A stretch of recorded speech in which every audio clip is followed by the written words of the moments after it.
మన తెలుగు సంస్కృతి ఛానల్కి స్వాగతం. బాలలు, ఈరోజు మనం 10వ తరగతి నూతన పాఠ్యపుస్తకంలో నుంచి 4వ పాఠం ఉపన్యాస కళ అనే పాఠానికి సంబంధించి కవి పరిచయం, ఉద్దేశం ఇవన్నీ తెలుసుకుందాం. ఇక్కడ చదవండి, ఆలోచించి చెప్పండి. అసలు ఉపన్యాసం అంటే ఏమిటి? మనం ఏదైనా ఒక విషయాన్ని చెప్పాలి అనుకున్నప్పుడు దాన్ని చక్కగా వివరించి చెప్పగలగటం, దాన్నే ఉపన్యాసం అంటారనమాట. ఇక్కడ చూడండి, మనసులోని భావాన్ని ఎదుటి వారికి తెలియజేసే మాధ్యమం మాట. మాటకున్న శక్తి గొప్పది. అది అవతలి వారిని మెప్పించగలదు, నొప్పించగలదు, ఆపదల నుండి తప్పించగలదు. మెప్పించటం అంటే ఏంటి? వాళ్ళకి ఇష్టమయ్యేలాగా చేయటం. నొప్పించగలగటం అంటే ఏంటి? వాళ్ళని బాధ పెట్టేలాగా మాట్లాడటం. ఆపదల నుండి తప్పించడం అంటే ఏంటి? సమయస్ఫూర్తితో మాట్లాడి ఏదైనా ఆపద వస్తే దాన్ని గట్టెక్కించేలాగా చేయటం అన్నమాట. మాట మరీ మితంగా ఉండకూడదు.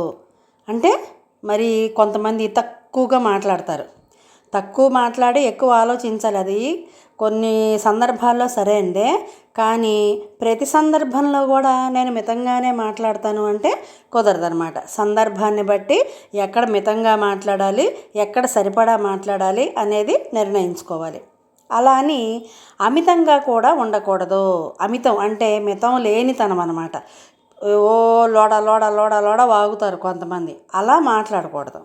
అంటే అతి సర్వత్రా వర్జయేత్, అంటే అతిగా చేసే ఏ పనైనా సరే దానివల్ల నష్టమే కలుగుతుంది అని మన పెద్దలు చెప్పిన మాట అన్నమాట. ఆచితూచి మాట్లాడటం అంత సులభమేమీ కాదు. ఆచితూచి మాట్లాడటం అంటే ఏంటి? ఎక్కడ ఏ మాట ఎలా మాట్లాడాలో అలాగే మాట్లాడగలగటం. ఇది చాలామందికి తెలియదు అనమాట. ఎక్కడ ఎట్లా మాట్లాడాలో చాలామందికి తెలియకుండానే మాట్లాడేస్తూ ఉంటారు. ఇంకా కొంతమందికి ఇంకొక అలవాటు కూడా ఉంటుంది. ఏంటంటే ఎవరైనా ఎదుటి వాళ్ళు మాట్లాడుతుంటే అది శాంతం వినకుండా మధ్యలో మళ్ళీ వీళ్ళు మాట్లాడుతూ ఉంటారు. అలా కాకుండా చక్కగా మాట్లాడాలన్నమాట. అందుకే మాట్లాడబోయే ముందర మాటలను మనసుతో జల్లించి బయటకు ప్రకటించమని చెప్తోందిట ఋగ్వేదం. మనకి 4 వేదాలు ఉన్నాయి తెలుసు కదా.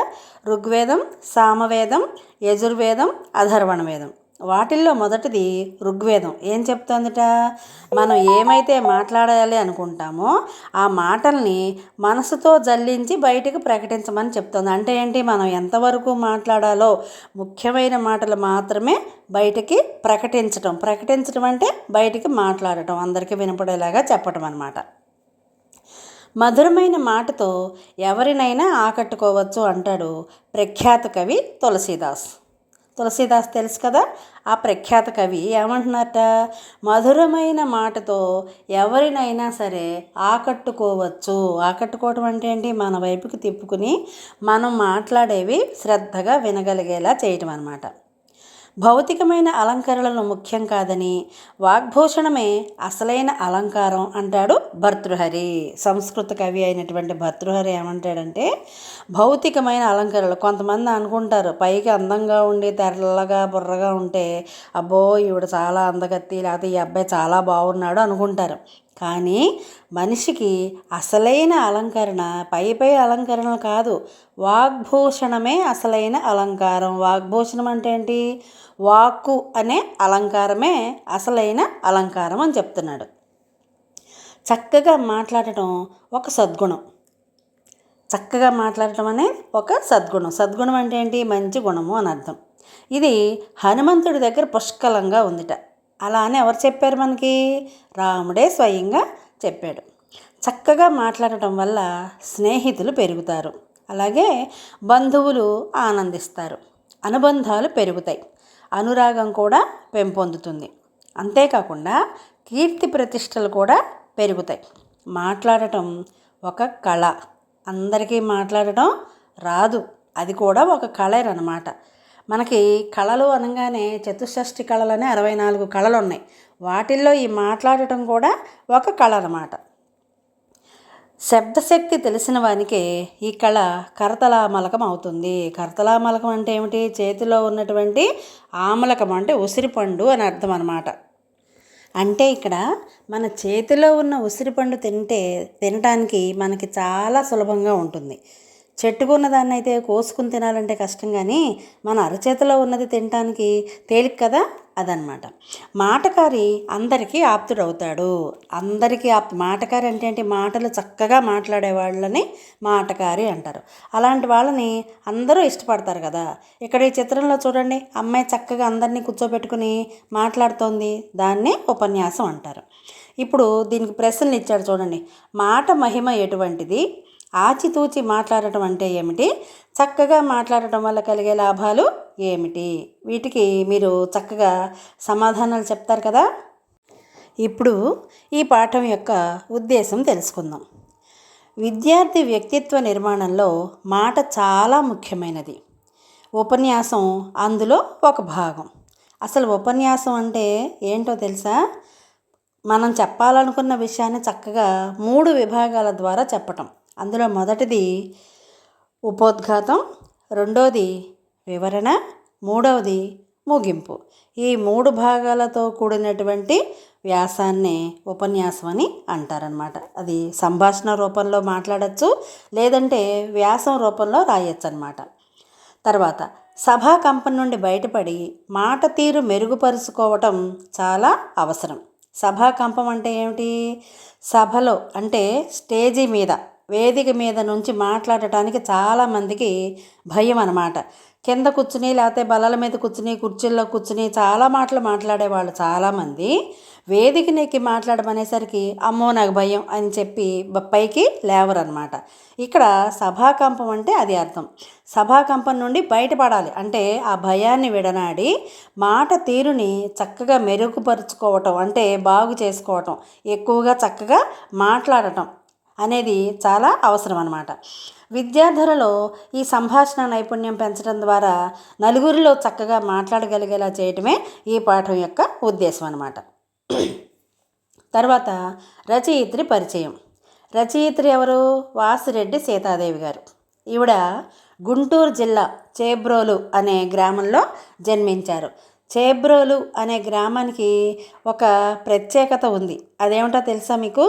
బ్రహ్మదేవుడికి ఎక్కడా గుడి లేదు, కానీ చేబ్రోలులో చతుర్ముఖ బ్రహ్మ దేవాలయం ఉందన్నమాట. అది చాలా ప్రసిద్ధి చెందింది. అక్కడికి వెడితే అంతా మంచి జరుగుతుంది అనేటటువంటి ఒక నమ్మకం కూడా ప్రజల్లో ఉందన్నమాట. తర్వాత వాసిరెడ్డి సీతాదేవి గారు నాగపూర్ విశ్వవిద్యాలయం నుంచి ఎంఏ చేశారు. ఎంఏ అంటే ఏంటి? మాస్టర్ ఆఫ్ ఆర్ట్స్, పీజీ అనమాట. అది చేశారు, ఆ డిగ్రీ పీజీ అనమాట. 39 నవలలు, 100కి పైగా కథలు ఈవిడ రాశారు. ఈమె రాసినటువంటి మట్టి మనిషి అనే నవల 14 భాషల్లోకి అనువదించబడిందనమాట. ఈమె నవలలు దూరదర్శన్లో సీరియల్గాను సినిమాలుగాను కూడా వచ్చాయట. జవహర్ బాలభవన్ డైరెక్టర్గా పనిచేశారు ఈవిడ. ఆంధ్రప్రదేశ్ సాహిత్య అకాడమీ పురస్కారాన్ని 5 సార్లు అందుకున్నారు. ఈమెను ఆంధ్ర పెరల్బక్ అని పిలుస్తారు, అది ఆవిడ బిరుదనమాట.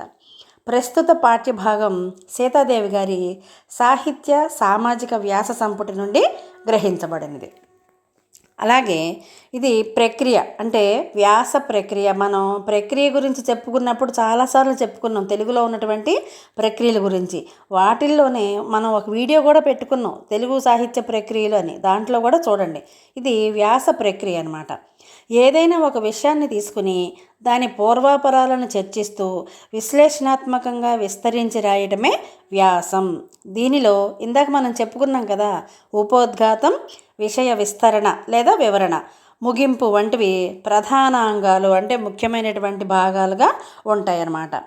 వ్యాసంలోని విషయాన్ని బట్టి చారిత్రక, రాజకీయ, సాంస్కృతిక, శాస్త్ర, వైజ్ఞానిక, సాహిత్య, తాత్విక, ఆధ్యాత్మిక మొదలైన విభాగాలుగా దీన్ని విభజించవచ్చు అన్నమాట. చూడండి ఎన్ని ఉన్నాయో చూడండి, వ్యాసంలో విషయాన్ని బట్టి విభజించారనమాట. ఇవన్నీ కూడా వ్యాసంలో ఉన్నటువంటి రకాలన్నమాట. అర్థమైంది కదా ఇప్పుడు మీ అందరికీ? మనం మాట గురించి ఒక వాగ్భూషణమే అసలైన అలంకారం అని ఇందాక చెప్పుకున్నాం కదా. వాక్కు అనేటటువంటి భూషణం అంటే నగ. వాగ్భూషణమే మనిషికి అసలైనటువంటి అలంకారం అని చెప్పుకున్నాం కదా. దానికి సంబంధించిన ఒక పద్యాన్ని మనం చెప్పుకుందాం తర్వాత. చూస్తూనే ఉండండి మన తెలుగు సంస్కృతి ఛానల్. ఈ పద్యం మా చిన్నప్పుడు రేడియోలో వచ్చేదన్నమాట. విందామా ఒకసారి.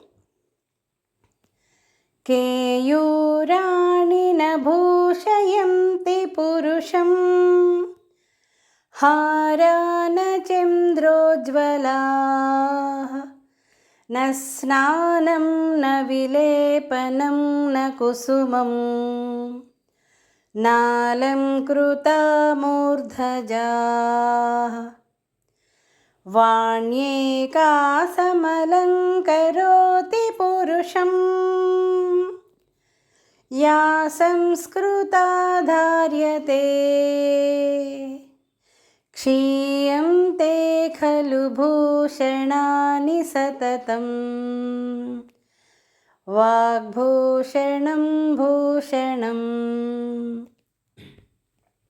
భావం చూద్దామా. మనిషికి బంగారు ఆభరణాలు కానీ ముత్యాల హారాలు కానీ అలంకారం కాదు. అలాగే పూలమాలలు, పరిమళ ద్రవ్యాలు, స్నానాలు కూడా ముఖ్యం కాదు. సంస్కారంతో కూడినటువంటి మాటలే మనిషికి అసలైన అలంకారాలు. ముందు మనం చెప్పుకున్న అలంకారాలన్నీ కూడా శాశ్వతమైనవి కాదు, క్షీణించే అలంకారాలు అన్నమాట అవన్నీ. కానీ క్షీణించినటువంటి మంచి మాటే అసలైనటువంటి అలంకారం. అంటే ఏంటి ఇక్కడ? మనిషికి అసలైన అలంకారాలు ఆభరణాలు, నగలు, ఈ పరిమళ ద్రవ్యాలు, పూలమాలలు ఇవన్నీ కాదనమాట. ఏమిటట అసలైన అలంకారాలు? మంచి మాట, మంచిగా మాట్లాడటం. మంచిగా మాట్లాడటం కూడా ఒక కళ. ఇక్కడ మనం ఏం చెప్పుకుంటున్నాం? మంచి నగ అలంకారం అని అర్థం అన్నమాట.